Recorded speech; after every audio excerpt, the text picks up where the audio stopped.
Welcome to the Marketing Automation Hustle podcast, where we break down the essential strategies of email marketing and automation to help e-commerce brands hyper-personalize their customer journey and increase sales on autopilot. So get ready to automate your marketing like a pro with Caitlin Hutchinson.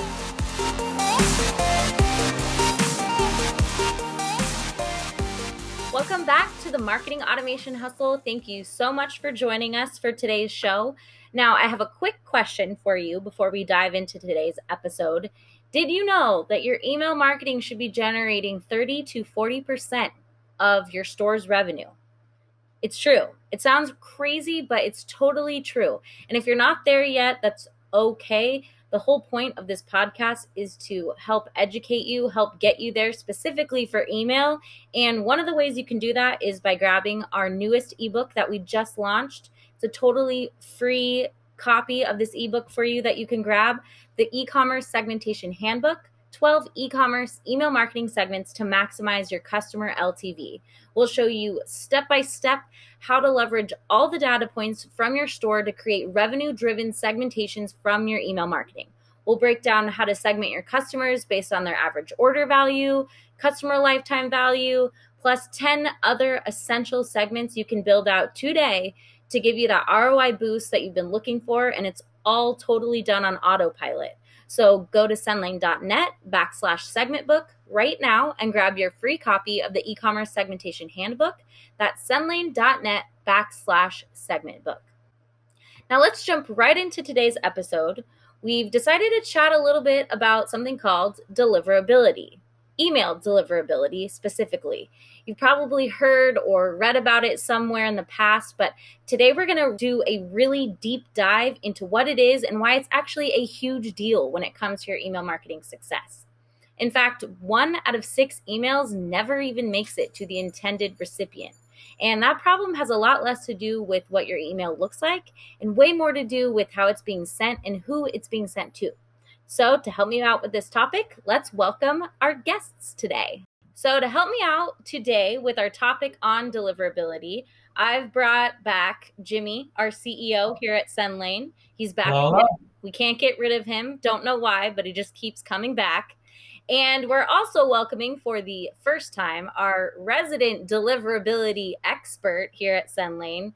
He's the director of deliverability, Damon Sauer. Hello, Damon. Hello. Thanks so much for hopping on our podcast. I'm appreciating your background. You combed your hair. You look very prepared today. As if I don't every day. You're making people think I'm not prepared. No, he does. He does look prepared every day on Zoom. I'll put that out there for the public, Damon.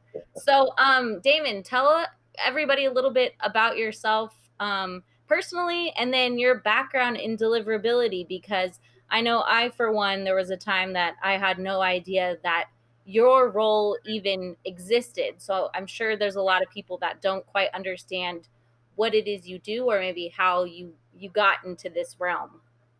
Absolutely. So I'm originally from Michigan, all over Michigan. My father was a Michigan State policeman, so we moved around quite a bit. After that, I joined the Navy, and I spent time going around the world 2.5 times. And after I got out of the military, I went to work for Hewlett-Packard and realized that no longer are they going to be replacing parts in the printers, that they're just replacing whole printers. So I saw the termination light blinking, so I decided to go ahead and get into something that I did a little bit in the military, and that was email delivery and email systems. And you did that in the military even? I did, but it was a lot different than it is today, for sure. It was very, very basic. So my job there was just making sure the messages got from here to there. They were very short, 128 characters at most. So interesting. So then after that, where did you plant yourself? Well, I ended up at Bell South Yellow Pages, and that was before. That was what the Baby Bells had gotten broken up, and that was before the divestiture. And so I was just working for this little Bell South company, only 3,000 employees, running their open mail systems. Once the Baby Bells were able to get back under the same umbrella, Bell South asked if I would be able to create an entire mail system for all of Bell South. So I did. And I became the postmaster for Bell South for another 8 or 9 years. After that, I was the director of deliverability, worldwide email deliverability for CNN, Turner Broadcasting, HBO, Sports Illustrated, and NASCAR. After that, a company called me up and said, "Hey, we're going to go online with an online store. Can you help us send email receipts to our customers?" So I became the email postmaster for Macy's Bloomingdale's, and I was there for another 6 years. And after that, IBM brought me on, and we sent about 2 billion emails a week, and it was my job to make sure that it got here, between here and there. And after that, I just decided that corporate was just too much, and I said, you know what, I want to come work for Sendlane, and you guys decided to have me here, so I'm very happy to be here, and I'm hoping to be here for a very long time. So, based on your experience and your background, it sounds like you're just terribly unqualified to be on this podcast, Damon. Damon didn't even touch on the fact that he was on the original council for DChem and can spam and everything else that comes with it, and then being original founder of the MOG, which is a email marketing. I guess what does the MOG stand for? It's well, so back it's now called M3 MOG, which is mobile messaging and malware. But back then it was just for email. Yeah. And it was the Messaging Anti-Abuse Working Group. That's right. So, there was only 10 of us back then. But even before that was the something called the ASRG, which was the Anti-Spam Working Group, headed up by Dr. Paul Judge, where we defined what spam was. Back then you couldn't get an email virus; it didn't exist. So we're talking about a very, very long time ago, and so I was on the working groups for SPF, DKIM, and DMARC, and making sure that we were able to come up with some protocols that were going to help with the spam process. And I had input into the Can Spam Act. So very well versed in all of those protocols, and I know how to make them work.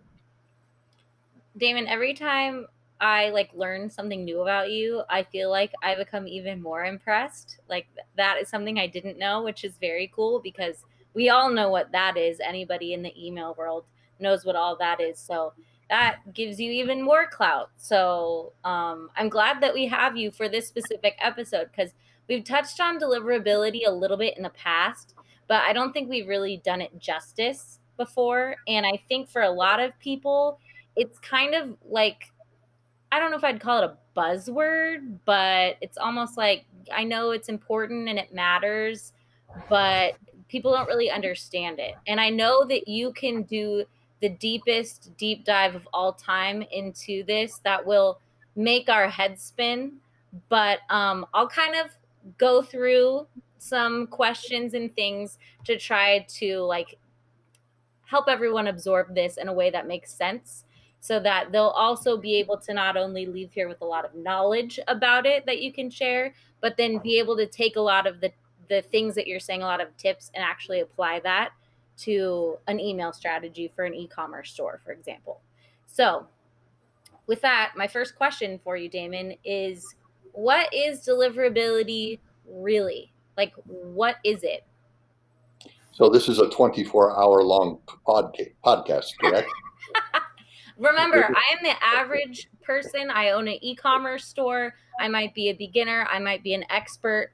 But what is deliverability in complex but easy to absorb? I don't know if you can even do that. Absolutely, I can. And we have to make sure that we make a delineation between delivery and deliverability. They sound like the same word, but they actually work hand in hand. So delivery is actually the actual electronic process where the email leaves an email server, an MTA, and gets delivered to another MTA, and it's just the handshaking process that goes back and forth.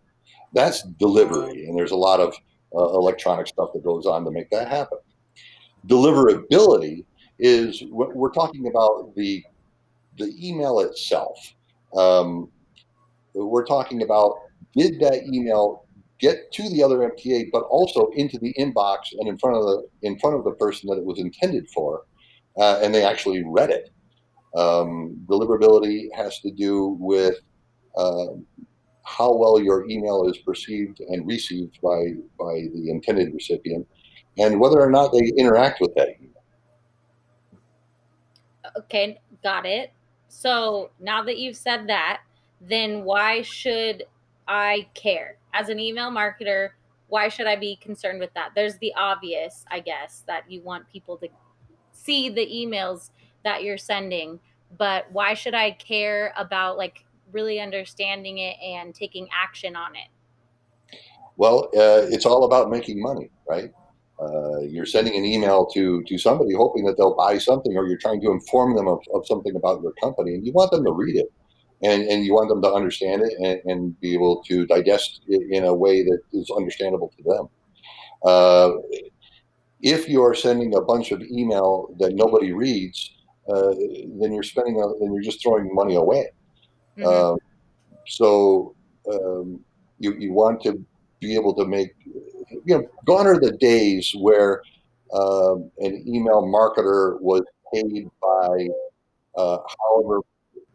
Gone are the days where the email marketer was paid by how many people were on their email lists. Yeah. That doesn't hold true anymore. Now it's all about engagement. So what we want to be able to do is get those emails in front of the people that need to receive them, and you want them to see what you're providing. And so you should absolutely be concerned about how well your email is written, what it looks like. Is it shiny and new, and you're not over taxing your listener base by sending them 100 emails a week. You want to be able to do something that's relevant and prevalent and interesting. Yeah, I think the way that I think about deliverability and why it's important is it's how you abide by the rules of the internet in one way or another. Because the internet has set these rules. There's computers that read these things, and the way they measure it is not based on just like how pretty your email is or how fancy it is. It's really based on data and how people are engaged and reacting to that email. And that ultimately, as Damon said, leads you to money, because the more people that will read your email, the more people that are engaged to your email are more likely going to make that conversion happen or that purchase happen. So when I think about deliverability, I think about it's the rules that you have to follow. And then you have that weird intersection of technology and marketing that comes into place, where you've got to continue to push the marketing as far as you can to get to that line, but not past that line. And when you pass that line, it goes spam. So it's always trying to find that. And I think what's really always interesting is like, a lot of people think that email marketing is so easy that they can just upload a list and just blast it out, or they can just write a really fancy and pretty email. But there's so much more that moves with it, especially as Damon will continue with this talk. But these are the things that you don't think about or see, and why you pay a service, someone like Sendlane, for example, so you don't have to deal with it. Because, well, this doesn't exist, first of all, very much, like, meaning like it's pretty hard to do by yourself and learn it. But secondly, there aren't a lot of experts out in the world either. So that secondarily makes it really hard. So you have to rely on services like ours to be able to do that. So that's the way I look at it. It's like the rules of the internet and how to work with the other providers, and they let you in and do things with their user base, because that's essentially what you're doing. Is you're sending a mass bulk email out, for example, to Gmail, for example, and you're telling Gmail, hey, I promise these emails are safe. I've followed all the rules. Here's the email. Now Gmail is going to look at it, look at the data, and say, well, they're not engaging, or they aren't engaging. Let's put it into different inboxes. So there's like this weird like intersection of rules that kind of come into play. So that's my personal definition of it. So it's interesting that you brought up Gmail, because that's almost a special case, but more and more ISPs are leaning in this direction. What Gmail does is, I hate to use the word read your email, because it's just a computer that's digesting what the content of the message is. They're not getting any intelligence out of what the meaning of the email is. Mm-hmm. But what email does is they try to match up the content of your message with the content of messages that you've opened before. So if you are an optometrist uh, and uh, and the advertiser is trying to send email about footwear, um, the person's probably not going to open it and therefore isn't going to be well received by Gmail. And Gmail is going to look at that email a little bit harder and try to think, is this something that my customer wants to see or not? If you send them an email about eyeglasses, then yeah, they open those things all the time. So you'll get into the inbox. So it's very, very important to understand the verticals that you're sending your emails to, making sure that it's to an engaged customer that wants your email. If you have an email list that you got from someplace or somehow, and we don't want that. We want organically grown email lists. But if you're sending to an email address list and you're hoping you're just going to get it to stick to the wall, you're actually doing yourself a disservice because your email's just not going to get received, and eventually you'll get blocked. Yeah, Jimmy, I think you actually touched on this a little bit in one of our past episodes, which gosh, that was like over a year ago or now something, but you were mentioning like the different filters that Gmail has, and I thought it was interesting for myself, who is a like knew nothing about it really at the time. It was very interesting to learn just about how it's monitoring your engagement with certain brands, because I noticed it for myself in my inbox after we had that conversation. It never really crossed my mind, and then I go look in my spam, which I never check. I probably should check it more, but I sign up for everything online.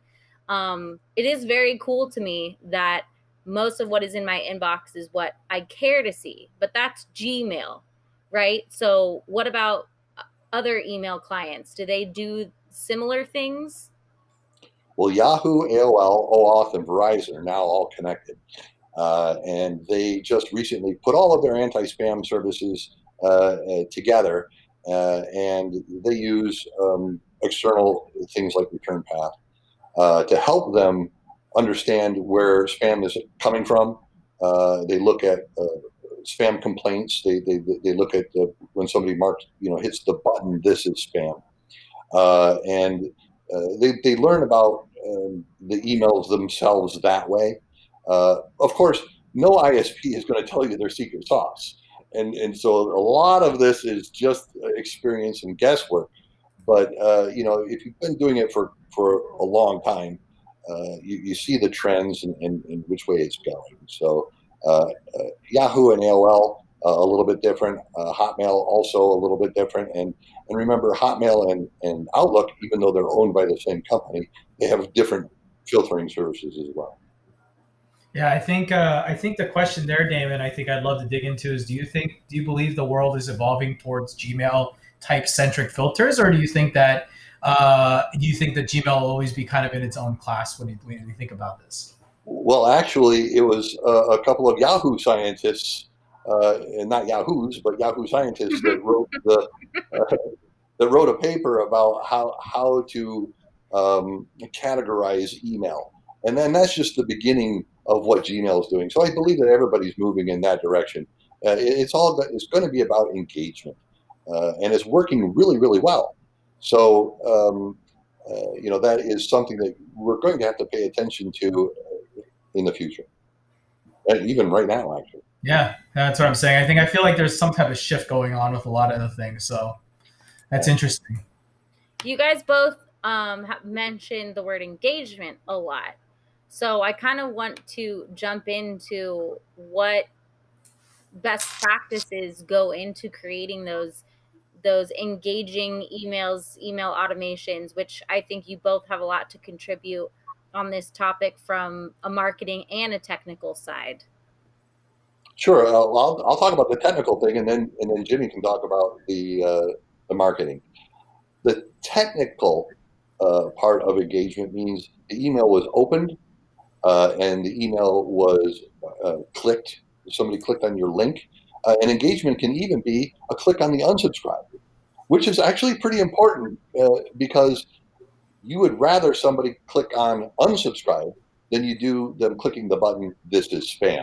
Mm-hmm. So it's important to make sure that your customer can easily opt out of your messages if they don't want it. because that click that says, I don't want your email anymore, actually helps you. Yeah, and if I'm going on to the marketing side, I guess, what's funny is the marketing technical aren't that different. It's just the way we think about it is different. We still look at the data, the opens, the clicks, and what they're clicking on, what they're unsubscribing is, but that's telling us a different story. The way that, Damon's looking at it much more technical, it's black and white. But for me, when I'm looking at it, I'm looking at, did they want the email? Were they interested in learning more about it? Did they want to click on the email? Did the email serve its purpose? And then that unsubscribe thing is telling me people really don't care, or they're out of audience, or you picked the wrong segment that you picked. So for me, marketing, I look at it as what did it outcome and what was the output, and what does that data tell me about that output? So if I send an email out and one day and I get a 25% open rate with a 5% click-through rate, people seem happy and unsubscribe is low, but then I send another email out that's a little bit different, that's a little bit unique, and all of a sudden I see an 18% open rate, means that it wasn't engaging right off the bat, probably because the title, subject line, or the pre-header text was not interesting to the person on the other end, or it could have ended up in the spam box because of the wording I used. And then secondly, if that email gets a lot more unsubscribed or doesn't get a lot of clicks, maybe it gets a 1% click-through rate, it just tells me that the audience finally did read the email, wasn't important either. So to me, that's how I look at it, because it's a much more marketing side of thought process, but I believe they intersect together. But to Damon's point, what's really interesting about what he said, and what I think is something we should all pick up on, is a computer is looking at your stuff. A computer is analyzing and scoring you. You cannot trick computers by hiding little things because they pick that stuff up. It's about doing good practices and being relevant and keeping an engaged audience, and that will fix all the computer problems that come into place. I think too many people think that they can trick the computer, I think. And what I hate to say is Google's, for example, Gmail is a powerful system, and I don't think most people in the world have the mindset and knowledge to understand how to trick that. So you're not going to trick Google, guys. Yeah. It's not going to happen. No, their system is completely, AI. So even they don't know how it's being scored and that sort of thing, because AI you can't really see into, but it works really well. And something that marketers need to understand is, and especially when they're looking at their numbers, when they see their open and click rates suddenly drop off, like just fell off the cliff, that means your email is probably going to the bulk folder and not delivered at all. And that is a really good clue as to how well your audience is taking that email. Because if you're sending out a large volume of email and a very small percentage of people are opening it, the ISPs are going to look at that and say, you know what? Nobody wants it. Why should I deliver it? Nobody wants it. So they'll throw it in the spam folder for a little while, and if nobody pulls it out of the spam folder, which is really important, by the way, if nobody pulls it out of the spam folder, they'll just say, you know what? I don't want this anymore at all. And they just will block delivery. The first time I saw that, Damon, happen, where I was looking at an email and then it suddenly disappeared on me. I couldn't find where it went, and then it went to the spam filter and found it in there. It was the most mind-blowing thing I've seen. Or the same thing, I've seen an email in spam and be like, dang, that's in spam. And then like 5 minutes later, I'll come in and show up in my inbox later on and show up like, and I'm sure we all seen this, but it's like 7 hours later, something like that. And you're like, what happened? The answer is actually that it was sitting in your spam box a lot of times. And because of the engagement, for example, with Google, they decide, hey, you know what? We made a mistake. Let's go ahead and move it back into the inbox for the user. I didn't even know that was like a thing. Yeah. So that I learned that a couple years ago, and I started seeing that with Gmail, and that's when I started to understand how Gmail works, right? And how they think about things, where engagement and hygiene and all that stuff become important. But to what Damon said, your email will get bounced around and moved in your boxes without you ever knowing. And it's really kind of crazy, but they're doing it because why? There's only one reason. They want to give the customer the best experience they can with their email, with the relevant emails, with the emails that they want to read and engage with, so they stay longer on their tool, right? That's the product mantra. So if you think about that, even though it's email and we all have email, it's still a product. It's free or not, it's still a product that we're using in another service. And that's the way that I think that they're trying to protect their users to maximize experience. And I would be remiss if I didn't mention that, and being in the anti-spam world for a very long time, I have to say this, that the best way to get an engaged customer is a double opt-in. Yeah.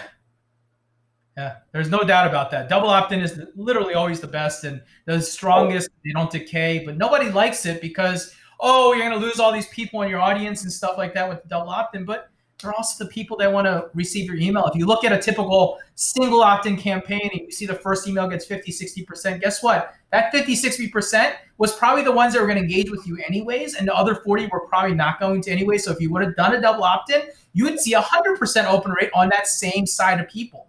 And I think people don't recognize that and they get too scared.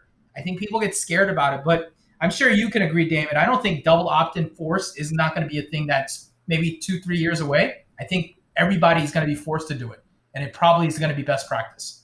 You know, the laws are changing, and especially in the UK, and you know, we even have GDPR. Yep, GDPR, and we have some states that are writing their own anti-spam laws. Like California just came out with a new anti-spam law, and you know, we want to stay ahead of those. But you know, again, gone are the days where your email, the size of your email list is made you king. That's not it anymore. Mm-hmm. What it is everybody on your list wants your email and engages with it.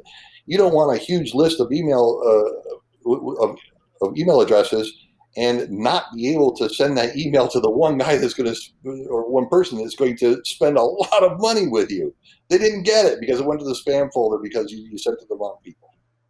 So, you know, the way to make money in this is to get it to people that want the email. Okay, so with that said, obviously we touched on engagement, but in order to actually get someone to engage with the email that you're sending, like you mentioned, it needs to land in the inbox, avoid the spam folder. So how does one avoid the spam folder? But let's not teach spammers how to spam. Maybe just like some high level things that people might not think of. For example, we have our whole list of email curse words, is what we like to call them, on our blog at Sendlane, a whole list of words that you should keep out of your emails. So maybe things more like that, Damon. We don't want to teach people how to be sneaky and spam everyone, you know. Because right. I'm sure you could do that if you really wanted to. You know, as everybody can attest by looking at their inbox, there's still spam out there. And as you know, as long as spam is profitable, you will have a spammer. That's just the way that it is. But you know, the tools are catching up, and it's always a leapfrog thing where the ISPs will get ahead, and then spam will stop, and then one day you get flooded with spam. Oh no! And what it was is the spammer figured out a way around their particular rules. But you know, the secret is it's actually just common sense. Does it pass the smell test? Does it smell like spam? Does my message smell spammy? If it does, it's probably going to be, you know, received as spam. Yeah. So look at the messages that you yourself are reading that are coming from other people, and say, you know what, that's an interesting message, and I want to do something like that. Look at the way that it's laid out, and you know, copy that. There are plenty of programs out there that will help you write, as far as visually, a good-looking message. You know, don't go with the plain text with a link, and you know, unless you're doing something that's more like a transactional message. But you know, if you're doing advertising, be an advertiser, right? So yeah. It's just common sense. If it smells like spam, it probably is. So if you write a subject line and you say, "Gee whiz, that sounds like spam," I like yours way better than mine. My way of saying it to people is, if you are on your own list, and you have to be honest with yourself, if you're on your own list, would you consider this a good email or a bad email? And if it's not a good email, and you don't feel like it's helpful in indicating and explaining things really well, it's probably not a good email. And it really is a weird line, because I'm sure you know, Damon, like people think, oh, I can just put all my products on a page, put a bunch of links on it, and send it off as an email, and people will click on it. Well, that's not good email either, because now you're not doing anything of education, talking content, and you're not going to engage the person. So we can go on forever about this, but if you think about it at the highest level, it's very simple. Do you want to receive your own email? Yes or no? And you've got to be honest. And if you say no, then you probably need to make a change in what you're doing. Very simple. Excellent. It was excellent. Yes. I like that. But now I have to say, I'm going to remember if it looks like spam and it smells like spam, then it's spam. Now, give the Hormel people a break here. There is a difference between spam and UCE. Okay, UCE is unsolicited commercial email. That means you didn't have a relationship, a business relationship with the person that you're sending an email to as a business. Okay, spam is you're not actually a legitimate business. You're trying to sell Rolex watches or something like that. So UCE is not necessarily illegal. You can make it illegal by not following the Can Spam Act and things like that. But people don't really want UCE, so it's important again to understand the difference between spam and UCE and what the laws are about that. And if you don't know, please go out to Google or DuckDuckGo or Yandex or whatever you use and type in what are the spam laws for my country or the countries that I'm sending email to, because it's also important to remember that you may not know that Bob at yahoo.com is actually in the UK. And if you have business interests in the UK, you can fall under the GDPR rules, and that is a hefty, hefty fine. You will be put out of business quick. So make sure that you understand the laws in the countries that you're sending email to, that you do business in. And if you have servers in California or business interests in California or Canada, make sure you understand their laws as well.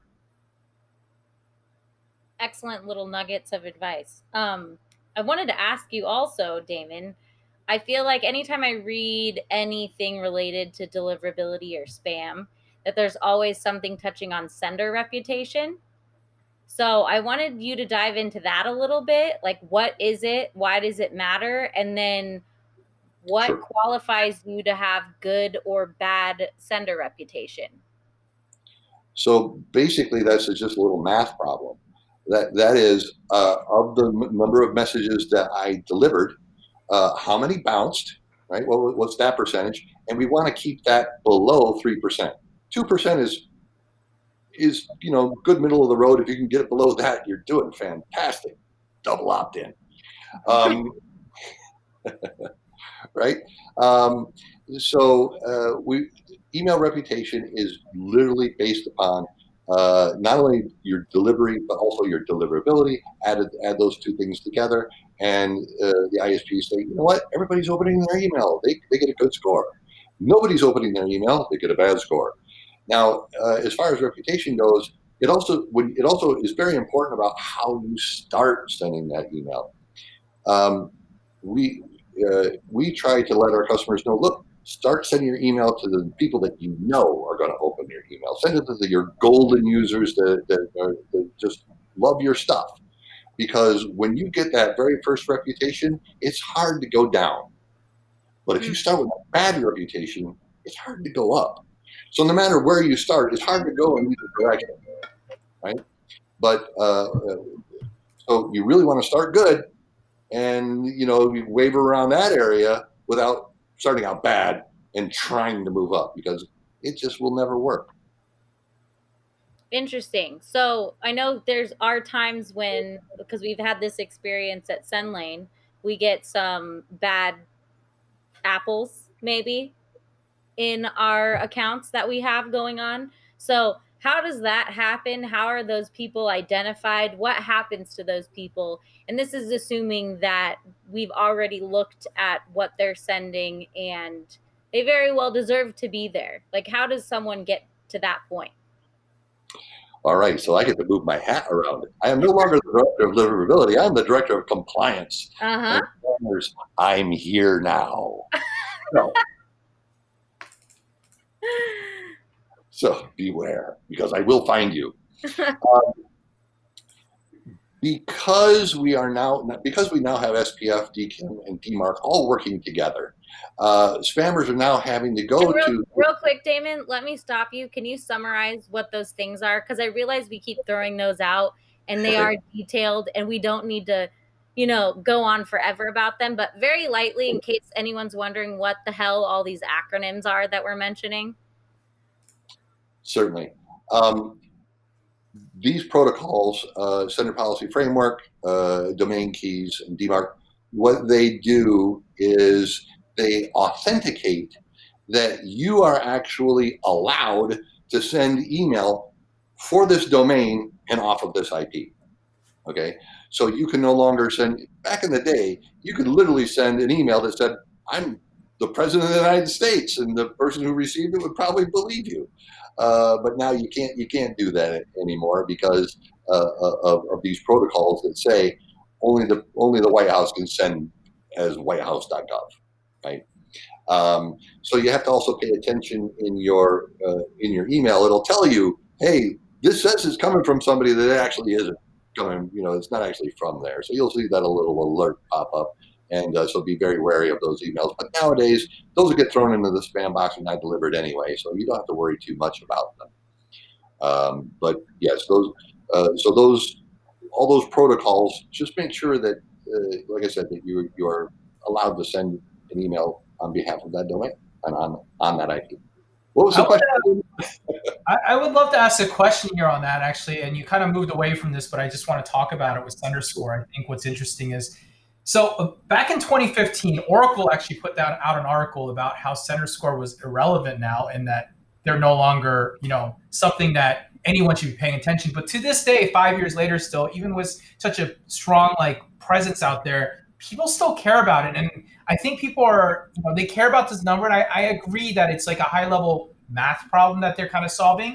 But how can you diffuse that a little bit, that, it's not the truth. It's a very much a number that's based on data that's coming through the system. But how do we kind of navigate and kind of explain that Senderscore, for example, I know is not, Gmail doesn't care about Senderscore. Like they could care less about it. I know Yahoo, AOL, those guys do, right? I think still now, or maybe not anymore, but how would you look at that? Well, Senderscore, when we talk about Senderscore in the context that you're talking about Senderscore, we're talking about an actual company that's gone out. Senderscore.org or whatever, yeah. And grades you. Okay. Yeah. They are getting their numbers from a select number of sources of people that said, yeah, we'll deal with you. We'll help you come up with this score. So they weren't getting that information from everywhere.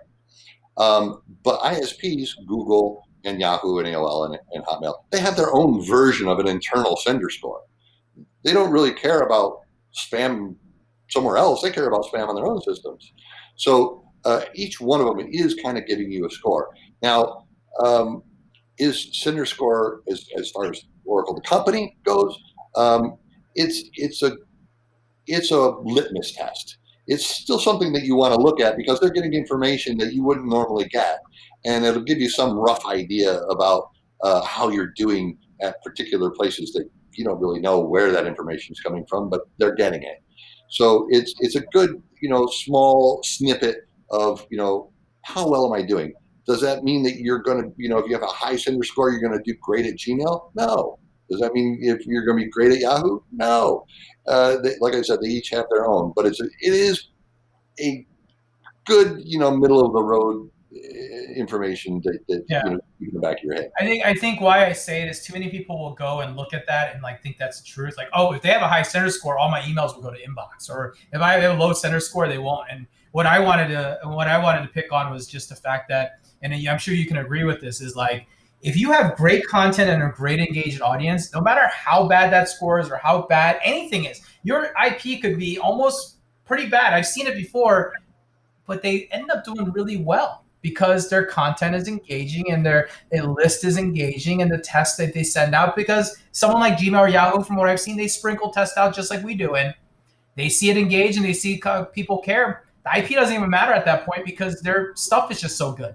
And so there's always that weird balance that comes with it. And I think people tend to think that, oh, because the Senderscore is low, that's my problem. They don't think and look at themselves per se. And that's what I was kind of driving at.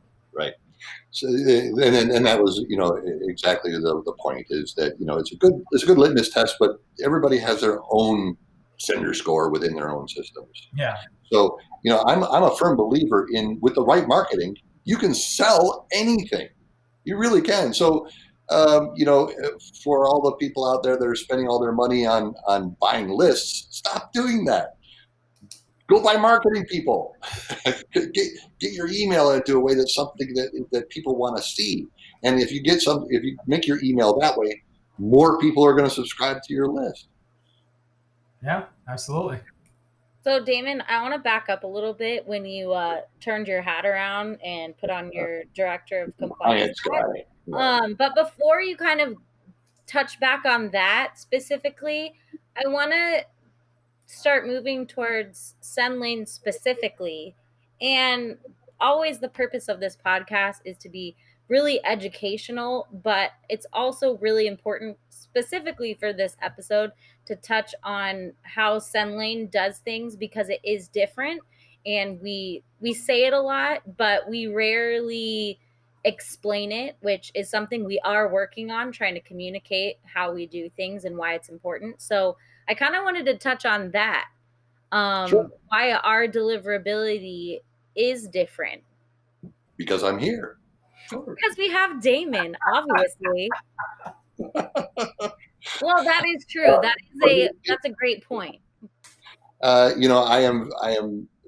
Go out and look at my LinkedIn. I'm very, very customer centric and client centric. So I really try to make sure that everybody has the best experience possible. Not only the people that are receiving the email, but the people that are sending it as well. Because as we alluded to, a lot of people want to be good email senders. They just don't know how, or they've learned bad habits, and we need to re-educate them on good habits and what's important now, not what was important a year ago. Okay, because this changes pretty quickly, and my job is to basically keep my fingers on the pulse of that. But here at Sendlane, we pay attention. We make sure that, hey, if you're not doing too well, why? We're going to turn around and look at your email. We're going to go out and look at your content. We're going to go out and look at your lists, and we're going to say, you know what? Here's a list of suggestions on how to make this better. Most places that you go, when you go sign up for the free plan or the $29.95 Earl Scheib deal, all that they're doing is they're throwing you on a shared IP where it's just a matter of volume, sheer volume. They can't block everybody. Let's just go for the ride. And those systems are really doing people a disservice. Why? Because as people that were on Amazon just recently found out, you're going to get blocked eventually. So what was happening was spammers and that sort of thing were flocking to Amazon to get on their shared IPs because you can't block all of Amazon. Guess what? They are. And all of a sudden, the people that are legitimate senders that want to get their email out there, that learned bad habits, said, I'm delivering fine through this ESP that I'm on, and all of a sudden it stops, and they don't know why. Well, that's because you no longer have the luxury of being able to go with the crowd. Yeah. Go ahead, Damon. You can continue on. Okay. Sorry. And the other thing is, people will switch ESPs around, and they'll switch to an ESP, and their delivery will be great. And they're like, "Oh, yay! I switched ESPs, and my deliveries are great again." But in 3 months, their delivery goes back down again, and they can't understand why. I didn't change anything. I'm sending the same email. I'm sending the same creative, and what it was is, anytime you start someplace new, they're going to let you in for a little while until they figure out who you are. And then you'll get blocked again. Mm-hmm. So it's important that we want to maintain our customers. We want to maintain that relationship with them. And we want to make them better email senders so that we can get their email out without having to resort to tricks and things like that. They're dead ends. They won't work. They won't work forever. Yeah. And I think I was going to come up with a little bit of a story, I think, because, and Damon, you'll agree with this because this is how I see the market and why there's a lack of understanding. So I'll go back 10, 15 years ago, and I'll just pretend, all right? 10, 15 years ago, I'm a marketing guy at a company, wherever it may be. And my boss, who's probably the VP of marketing at that time or CMO, tells me, hey, we got to do this thing called email marketing. You're going to go ahead and queue up a newsletter. You're going to send it to all the people on your list and go ahead and send it, right? The problem that's happened, in my opinion, is that over these next 10, 15 years, that guy, pretending I was me 10 years ago, I've become the VP of marketing. And guess what I know? I know the same thing that I learned 10 years ago because it was successful 10 years ago and it worked 10 years ago and nothing could have changed. I definitely know what I'm doing. I've got a big email list. I'm going to send it out and just blast it out. Oh, it's no good. it's got to be the service. I'm going to move to another ESP. And then you start and you already touched it, you start the domino effect. There's nothing worse you can do than to go ESP to ESP to ESP to ESP, because the only thing that's getting hurt is not the companies, it's the domain that you sit on, and everything is relaying back up there. And now they're seeing, Google's seeing that you're sending from all these new IPs that are all signed by different companies. They're going to start saying, wait, whoa. What is this person doing? What are they trying to trick the system with? I don't want anything to go in there. And suddenly that domain, completely done. And it's blocked. They call that a burnt domain, right? It's done. There's no chance of getting an email, no matter how good your email is, because you've destroyed it. And I think that's literally the problem, is the lack of education and understanding. And people tend to think that, because it worked 10 years ago, it must be the same principle today. I can do this. And then people start talking about segmentation, all this other stuff. And people are like, I don't need that. I learned 10 years ago. I know how to do that. And I believe that's probably the fundamental problem that's kind of happening out there in the market. And I think that's something that I would hope that we can continue to educate on our side as a company. But in general, I think the world needs a boost in education when it comes to that. So that's how I look at it. And that's how I kind of think about this. Yep. Well, it's my business to know email. So, and I know that it's our customers' business to send the email. And, if we can work together with a synergistic relationship, and we listen to each other, we listen to each other's needs, and I say, well, you know what, you need to do this or change this. We're only doing this to help and not hurt our customers, of course. So, that is one thing that Sendlane does really, really well. And that is, we do keep an eye on this stuff. And if you are a spammer, like I said, I will find you. And, good luck getting on our system to begin with. So don't even try. Okay, so let me ask you this. Let's say then that I'm doing email marketing. I'm with the current ESP that I'm on. My deliverability is not awesome, but I don't know how to improve it, and I don't get really any support from the service I currently use. Jimmy mentioned that you shouldn't be ESP hopping, for lack of a better term. So if I were in that scenario, then what is the best way to make a move? Should I even be moving?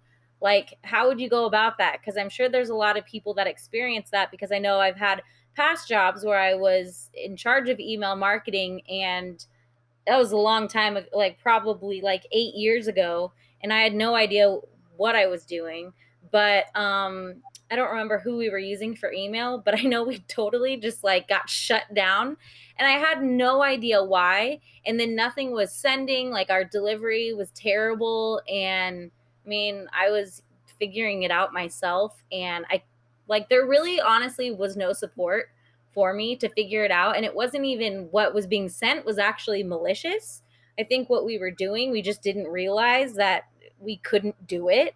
So we really were clueless. So I think it would be helpful to kind of share how you should move, should you need to. What does that look like? Because for a lot of people, I mean, we all go through phases where we're unhappy with the service we're using, and we start looking around for alternatives. Right. So, and that's what I was saying about the services that you just thrown into a shared IP pool. And what Jimmy alluded to with the domains being burned up, the way that the ISPs look at it is a domain IP pair. And, if you're sending out these IPs and you're sending them with this domain, you're doing okay for a while, but then your domain starts overtaking that domain IP pair as far as reputation goes. And now you burned up that domain. As far as, if you were looking to move homes to another ESP, if I can use an analogy, would you buy a car that they said, well, once you drive it off, if you drive it off the lot and it falls in two pieces, you own both pieces? Or do you go with the dealership that says, you know what, we're going to take care of you. We're going to change your oil. We're going to change your brake fluid. We're going to give you a checkup every, for our analogy purposes, every day. Every time you put your foot on the gas, we're going to be watching and making sure that car runs to the best of its ability. And I think that's probably the best way I could probably explain it that people would understand, is that, we really are about customer service and taking care of our people. Definitely. And Jimmy, I wanted to ask you just on this topic, because something we mention often is just that we own our own infrastructure, and deliverability, or the delivery of emails, is in our hands, not a third party. So I wanted you to just briefly explain it, but I was also just curious, going back at like the foundation of Sendlane, like why was it created in that way? Why was it built up that way? What motivated you to do that differently? Because I don't actually know. I just thought Yeah. of this. I think there's multiple good questions in there. So first, why did we do it? We just didn't know better. That's my honest answer. We didn't know better, and we said, "Hey, we're just going to go figure this out ourselves, and we're going to go do it." I don't know why we decided that. Oh, I thought you had some like great answer, but hey, No, that works. we were like, we're so tired of dealing with these other companies. If we're going to create our own platform, we got to own our own deliverability. Well, all right. Well, what do we do? And then we found this thing called OEM Pro. I'm sure you know what that is, in self-install. And we went and bought some IPs and some boxes at a server company, and we just started learning, and that we failed a lot. We burnt a heck of a lot of IPs trying to figure it out at the really early stages, but eventually figured it out. So now, what does that all translate to today, and why it makes us a little bit different in some of the things? Well, here's the facts. As an ESP, or an email servicing platform, not everybody owns this element of their business, I guess, right? So a lot of our competitors, for example, sit on a third party with a company like SendGrid or SMTP.com, or Mailgun, all these different companies, right? Here's the problem: you are abiding by their terms of service. You're abiding by their own data that they've decided is their metrics, and they're no longer giving you control and flexibility. Where we can see that exactly what's going on down to the T of the exact grain of where it happened, and have a better understanding of it. And then we're also flexible. Damon said it already. The people want to buy the email. People want to buy the product. They understand who you are. You've got great content. You engage. I don't care. We don't care if you're selling cannabis, CBD, adult. It doesn't matter what you're selling. Like, these are the niches that get shunned and people turn their back, including affiliate marketers a lot of times, because they don't want to deal with it, because they look at it as a blank metric. For us, we look at it as an individual customer and unique experience for them. So that's where I believe we really differ. And then we work with these people too, as Damon said, improve and deliver and give them a better experience, so that they're actually in a place where they actually want to continue to learn and work with us, and not just, oh, sorry, that's no good, we're going to go ahead and ban you, you're out. And that happens all the time. And it's generally not because they're trying to be malicious. It's simply because they don't know a lot of the times. And I think that's the biggest thing, is a lot of people just don't have that education. I mean, I look at some of our biggest e-commerce shops, and they do good stuff and they do good work, but honestly, they missed the boat in a lot of places that they can continue to improve on. And it's our job as ESP to show them that path and give them that light, including with deliverability, but everything else, to help them get to a better place with their marketing, so they can make more money. That's really the name of the game. We are a money company. We make you more money by using our service more, but the better you use your service, the more money you'll make, right? Very simple. And the more customers you have, the better we are. The more customers you have, the more you pay us, the more money we make, the more money you make. Yep. That's right. We all work together in full circle as partners. And you kind of we kind of touched on this a little bit too, as well. And it's not only about email; it's about your entire infrastructure, your entire system. We're talking about your landing pages. We're talking about your home page to your to your company. All of those things are important now. So you can't just send an email out and have a domain that's just has a blank page that's going to look spammy. And they do check that. So, we're going to not only work with you on your email, we're also going to work with you on the rest of your services. Is your DNS correct? A lot of times people don't understand what DNS is, or how it relates to them sending email. They don't understand how their landing pages relate to email, or their website relates to email. And we want to make sure that we educate everybody on why it's important and how to change it, and give suggestions. We're not here to knock you out and say, oh, you must do this. No, we're going to try to lead you to the water, and that's important. So, just trying to do best practices at all times. Yeah, that's perfect. Definitely. And I'm really glad that we had this chat and did this episode, because I feel like I personally have learned a lot, and I read everything that we put out about deliverability. But I think it's really important what Jimmy mentioned, just about like continuing your education of things. As a marketer, that's like the most important thing. because even myself as a millennial, I already feel the pressure of things changing, whether it's email or social media or whatever, keeping up with everything, even the specifics like delivery or deliverability, excuse me. It's huge. So like that's the whole purpose of this podcast, is just continuing to educate and keeping everybody up to date with what's going on in the marketing automation world, and specifically email. And I'm really glad that we have you, Damon, because like you Glad blow to be my mind here. when it comes to this stuff, not gonna lie.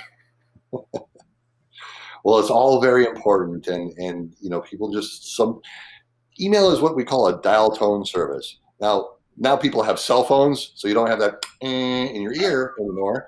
But those of us that are old enough to remember, when we picked up the phone, you expected to hear a dial tone. Yeah. And emails is kind of the same way. When I send the email, I expect it to work. I expect it to be there. And so we want to make sure that we have a dial tone service with our customers, that when they send the email, it gets there. What happens to that email does what they want it to do. And when we work together and we say, you know what, we need to get rid of these email addresses because nobody's engaging, it's doing you harm, do it.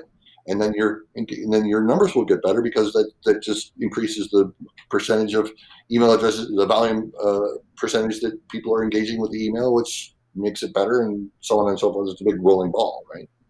So I am great. I am so glad to be here, and I'm having a great time, really. Damon's like, can we make this another 12-hour podcast and we can just keep talking about it? Maybe. We'll see what the demand looks like. Maybe people want to come back. I mean, these aren't the only, I look at Damon, he's not the only expert in the company. We also have our CTO, who's also an expert at email deliverability as well, which is, that might be your next podcast, is get me out of it, because I'm the dum-dum in the room 100%. Yeah. So, well, I did do one with, in the past we did one on deliverability, but this is like our first deep dive. So yeah, I'll have to get Ryan in here. Yeah, get Ryan and Damon in here, and you will geek out and your head will spin in circles when they start talking. Yeah, see, that's my only purpose. Like, I figure if I sit in here, I know tidbits, but if I leave with way more knowledge than I came with, and so are the people on the other end listening to this podcast. So I think this was an awesome episode. So thank you, Damon, for coming on. Jimmy, thanks Sure. for coming. Add one more thing. Yes, go ahead. Jimmy might be upset at me for saying this, but oh well. If you have a question about your email, if you have a question about your deliverability, if you have a technical question that nobody else can figure out, email us. I'll personally be happy to answer any question that you might have. And I may, depending on how many people this gets to, inbox might be flooded. First come, first serve. We'll make two versions of this audio, because if he gets flooded, then we're gonna have to cut that little bit out and post it. But yeah, absolutely. I think it's something that we do in everything in our company. Our customer, ask us. Yeah, absolutely. All right. Well, thank you guys. Thank you, both of you, for coming on today's episode. Damon, it was great having you. And if you're curious about our customer support that we've mentioned, all of the deliverability assistance that we give you, go to sendlane.com. You can sign up for a free 14-day trial. You'll have full access to our 24/7, 365 support.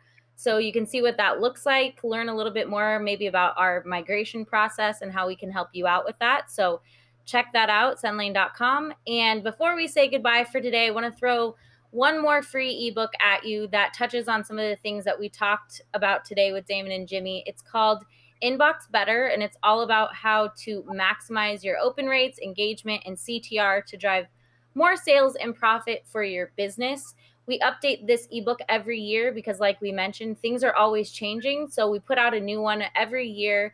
This edition is the 2020 edition, and we'll be putting out a new, fresh, updated one in 2021.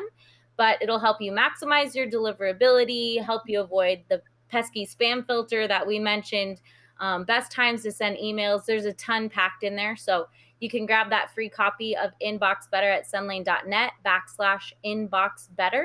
That's sendlane.net/inboxbetter. And as always, if you enjoyed today's episode, Please show us some love, hit the subscribe, download our episodes. If you're feeling extra generous, consider leaving us a review on Apple Podcasts. We'd really appreciate that. But thank you so much again for listening to our Deliverability dive today, and we'll catch you next time on the Marketing Automation Hustle. Goodbye, gentlemen. Bye-bye. See you next time.